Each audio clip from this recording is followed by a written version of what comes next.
T20 உலகக்கோப்பையில் படுமோசமாக நியூசிலாந்திடம் தோல்வியை ஒப்புக்கொண்ட இந்திய அணி 160 ரன்னை கூட அடிக்க முடியாம 109 ரனுக்கு அனைத்து விக்கெட்டுகளுமே இழந்து கேவலமாக தோற்றிருக்காங்க இந்திய அணி.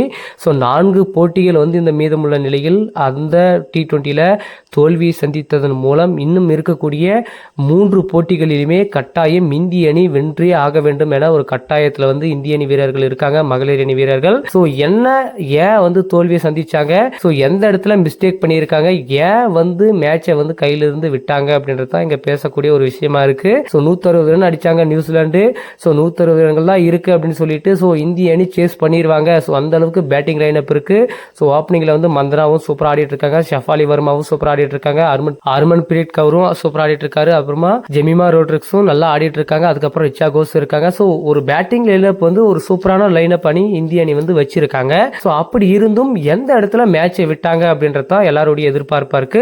ஸோ எல்லாருமே ஒரு நல்ல ஸ்டார்டிங் கிடைச்சது, எல்லாருமே ஒரு 10-15 ரன் நல்லாவே அடிச்சாங்க, நல்லாவே ஸ்டார்ட் பண்ணாங்க. ஸோ அதை கண்டினியூஸா கடைசி வரைக்கும் எடுத்துட்டு போற முயற்சியில் எந்த வீரர்களும் இல்லை. அதனால தான் மேட்ச் தம் கையில் இருந்து போனதுக்கு ஒரு முக்கியமான ரீசனா இருக்கு. 19 ஓவர்களில் 109 ரன்களுக்கு அனைத்து விக்கெட்டுகளுமே இழந்து இந்திய அணி T20 உலகக்கோப்பையில முதல் போட்டியிலேயே தோல்வியை சந்திச்சிருக்காங்க. ஸோ முதல் போட்டியில தோல்வியை சந்தித்தால் பின்னாடி இருக்கக்கூடிய போட்டி எல்லாமே கட்டாயமா ஜெயிச்சே ஆக வேண்டிய ஒரு கட்டாயத்தில் இந்திய அணி வீரர்கள் தள்ளப்படுவாங்க. இதுக்கு ஏன் அவங்க பிரியாரிட்டி கொடுக்கல, நியூசிலாண்டிடம் ஏன் தோல்வியை சந்திச்சாங்க அப்படின்றது தான் ஒரு முக்கியமான விஷயம். ஆனால் நியூசிலாண்டை பொறுத்த வரைக்கும் சோஃபியா டிவைனி நல்லாவே பர்ஃபார்மன்ஸ் பண்ணாங்க, பேட்டிங்ல வேற லெவலில் அடிச்சாங்க. அவங்க அடிச்ச அந்த 50 ரன்ஸ் தான் அந்த வெற்றி இலக்காக இந்திய அணிக்கு இது பண்ணாங்க. ஸோ அந்த 40 ரன்கள் வித்தியாசத்தில் இந்திய அணி தோற்றது தான் அங்கே முக்கியமான ஒரு பாயிண்டா இருக்கு.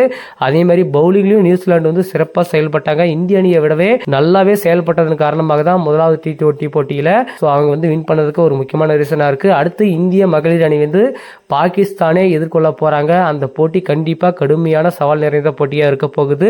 ஏன்னா இந்திய அணி அந்த போட்டியை கண்டிப்பா ஜெயிச்சே ஆகணும்ன்ற ஒரு சுச்சுவேஷன்ல இருக்காங்க. பாகிஸ்தான் கிட்ட முடிஞ்ச உடனே இன்னும் இரு முக்கியமான டீம் இருக்கு, ஆஸ்திரேலியா இருக்கு. ஸோ ஆஸ்திரேலியா கிட்டையும் ஜெயிக்கணும் அப்படின்னா அப்ப எந்த அளவுக்கு எஃபெக்ட் போடணும் அப்படின்றத பாத்துக்கோங்க.